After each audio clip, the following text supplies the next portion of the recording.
All right, check this out. I feel like I need to explain this when I post this video, because I think that even though what I'm going to post here is quite popular thing on social media, there's a number of creators that have gone extremely viral and probably make a living doing it. I think that those of you who follow me, it might be the first time you might be seeing something like this. So I'm going to explain to you a little bit about what you're about to watch. So about 15, maybe 20 years ago, when I really started to watch more content on YouTube in the beginning and later on different social media platforms, one of the things that I started to follow a lot and really appreciated is called a First Amendment audit.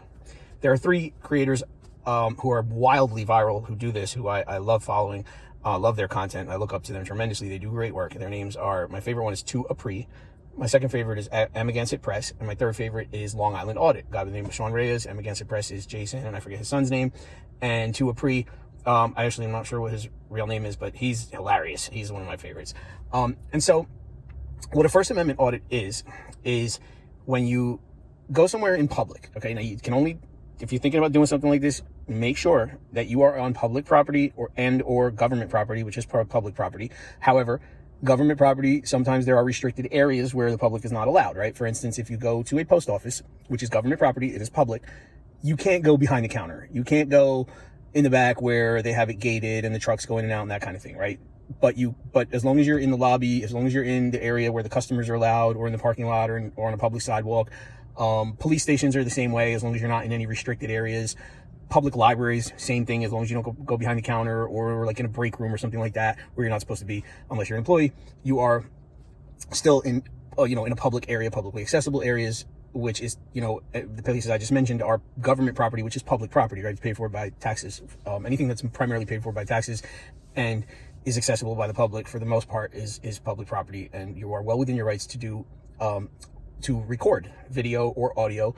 And in most of the 50 states, I think there's only a very few states that are not what's called a one-party consent state, which means that as long as one person consents to be recorded, video or audio, then anyone can record that interaction, that conversation, what have you. The same thing goes for on the phone, right? So like the state I live in, New Jersey, and the state that I'm in right now, Georgia, both happen to be one-party consent states. So as long as I consent to be recorded, I can record any interaction, any conversation with anybody.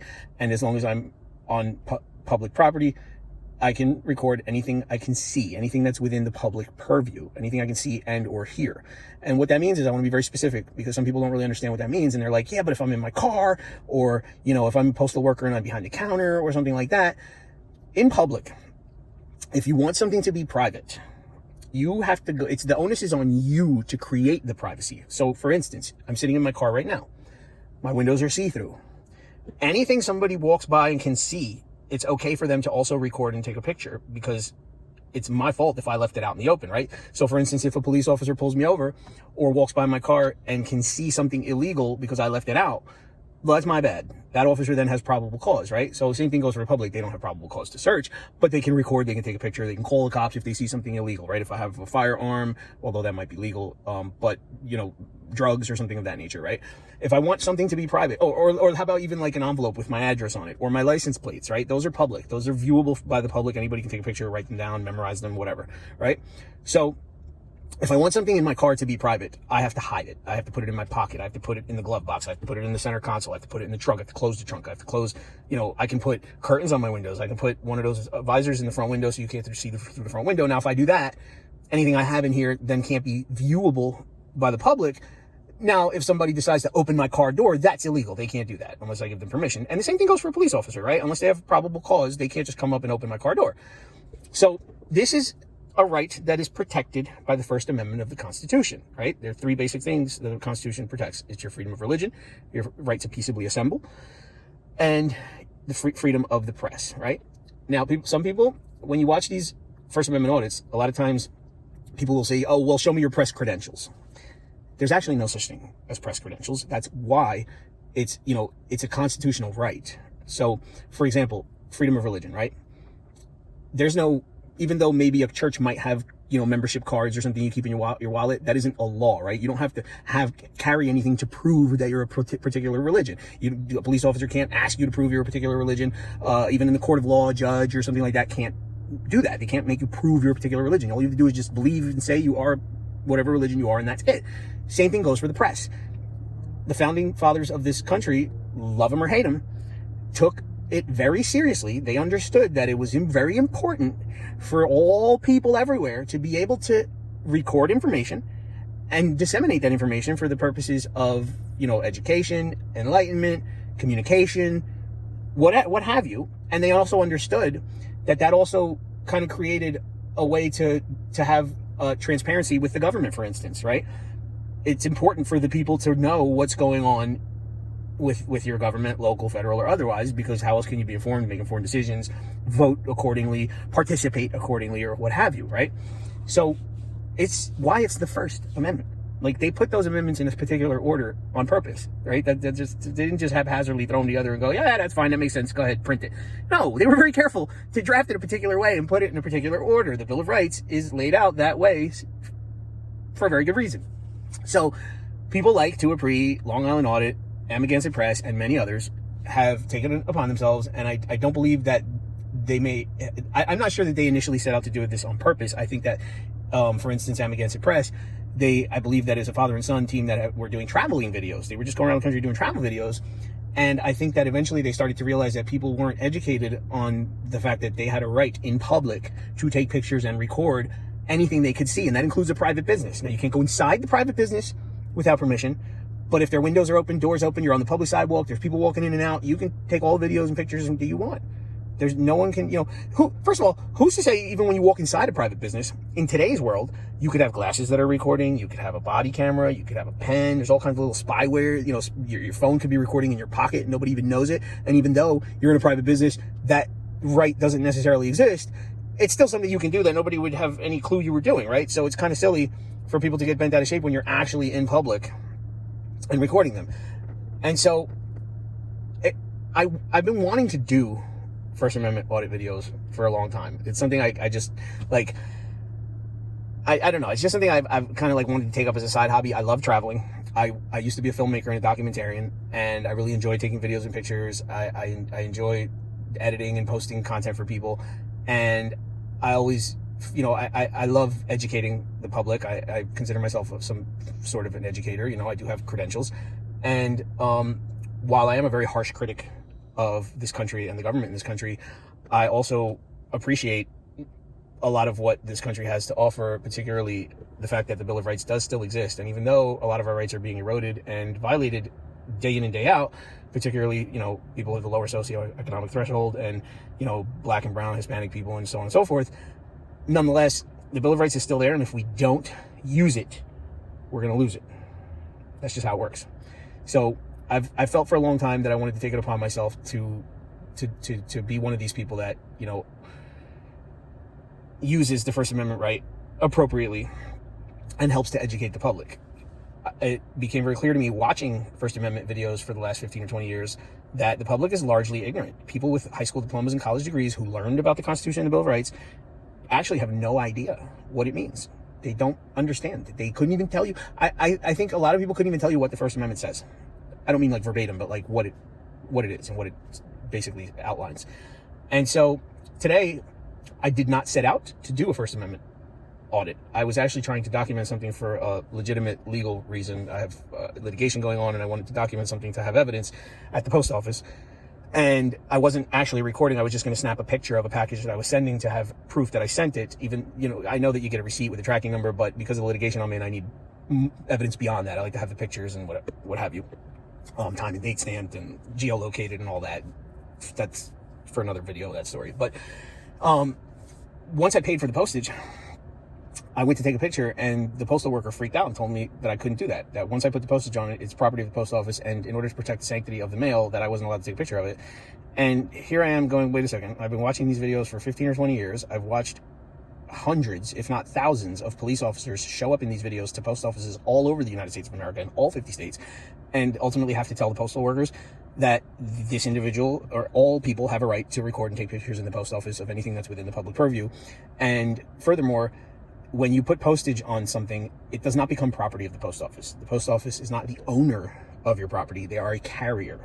And when you look at the law and you define the term owner and you define the term property and you define the term carrier in legalese, you will understand that the post office does not become the owner of your property. For instance, if you mail a check to somebody for $15,000, like a cashier's check, let's just say, and it's in their name and it's drawn from your bank account, you put it in an envelope, you put postage on it, that check doesn't become the property of the post office. The post office is responsible for delivering it, but they're not the owner. They can't keep that check. They can't cash it. As a matter of fact, if they lose it, you have options to put insurance and all kinds of things. That's why you have tracking, because they do become responsible for it and may, depending on what kind of insurance you put on it, may even have to replace it, or some part of it. I have had the post office lose things and they've had to replace it or pay for it. They've had to pay for it. I have actually had that happen, because it's not their property. If it was their property, they wouldn't have to replace it or they wouldn't have to pay for it. So I didn't start to record right away because I realized that the supervisor came out and she started arguing with me and telling me, no, I'm not allowed to, take pictures or record in the post office, only outside. And I said, ma'am, you have a poster hanging up on the wall of every post office in America. It's called Poster 7. And it outlines all the federal regulations that govern the post office, which is a government building. It's a federal building, which means it's public, right? It's paid by taxpayer dollars. She explains to me that she's going to have to take that poster down because they have different rules here in Norcross, Georgia. They don't allow it. And she starts explaining to me that that's been the rule since 9/11 in all post offices in America. And I know that she's wrong. And I know that she's just making this up, that no one told her this in training. No one put it in writing. It doesn't exist. You can look up the manuals, the training manuals for the post office. They do not say that anywhere. As a matter of fact, they say quite the opposite. They explain to the postal workers what is on Poster 7. So I was a little nervous about it. I wanted to be able to document the package, and I thought, man, maybe I should go to another post office, but like I'm in an area I'm not familiar with. I've got things to do, and I'm thinking to myself, this is bullshit. I've got a right to do this. So I went outside and I actually did something a lot of First Amendment auditors don't do, and I preemptively called the police station. Little did I know they were actually a block away around the corner. I spoke to a very nice officer by the name of Officer Smith at the Norcross Police Department. I explained to him what was going on. I asked him if he's familiar with the regulations that govern postal property. He said he was absolutely 100% familiar. He said they've had training on First Amendment rights and that they absolutely do respect and uphold people's First Amendment rights, including in the post office, which is government property. The officer explains this to me, and he says, as long as you're not disturbing the peace, you're well within your rights. Feel free to record. At that point, I went back, and you're going to see what transpired.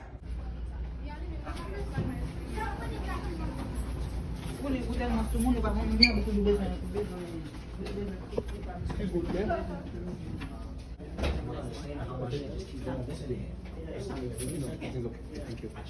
you doing? I'm getting this.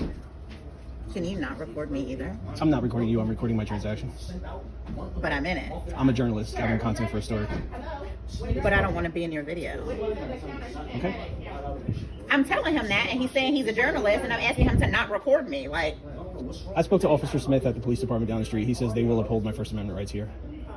the police department ain't got nothing to do with us. We are private. We have our own police. You're federal. Yes, we have postal police. Right. It's a federal building. So, but I'm asking you to not have me in your camera. I'm just recording my transaction. But I'm in it.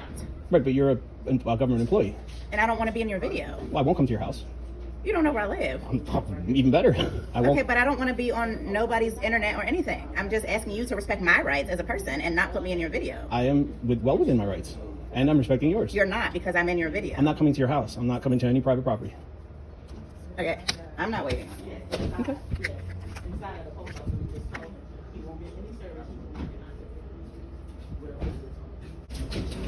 Sir, you need to put that camera down. I mean, what part of that are you not understanding? I'm a journalist gathering content for a story. You can't with that camera. I'm documenting my transaction. Well, you need to put it down when you come to the camera. Out there is fine. When you come to the camera, you cannot have that camera on postal. Poster 7 says I can. I don't know who postal 7 is. It's the federal regulations governing the post office. No. It's on the wall right there. No. You cannot have a camera inside of it. So does the post office print misinformation? I've been doing it. I'd like to buy this card. Who should put that camera on?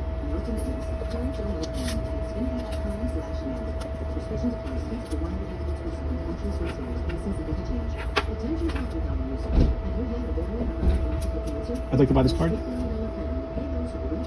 Did I just tell you you need to put the camera down? I'm a journalist gathering content for a story. I I'm documenting my transaction to inform and educate the public. Okay, that's fine. But you can't put it. You can't have the camera on us. You're a government employee. I sure am. You're in public. Okay, and you're not supposed to. This is the United States Postal Service. Right. It's governed by the Constitution of the United States. Right. No, we don't. We're governed by ourselves. We make our own money through our sales. We're not under the government. We're under the government umbrella, but we're not government. We make our sales. You're under the government umbrella? Yes, but we're separate. You're not governed by the government? No, we're not. We make our money through ourselves. What does your money have to do with the law? I'm just telling you. We don't have anything to do with it. You don't have anything to do with the law? No. We're under the government umbrella, but we're separate. Does the law apply in the post office? I'm not going to entertain you, but no. The law doesn't apply here? Back and you can leave. Thank you. Police will be here in a minute. Okay. That's fine. You can wait over there, though. Not at my camera. I'd like to buy that card. Okay. Well, once you put your camera down, then that's fine. I want to document my transaction.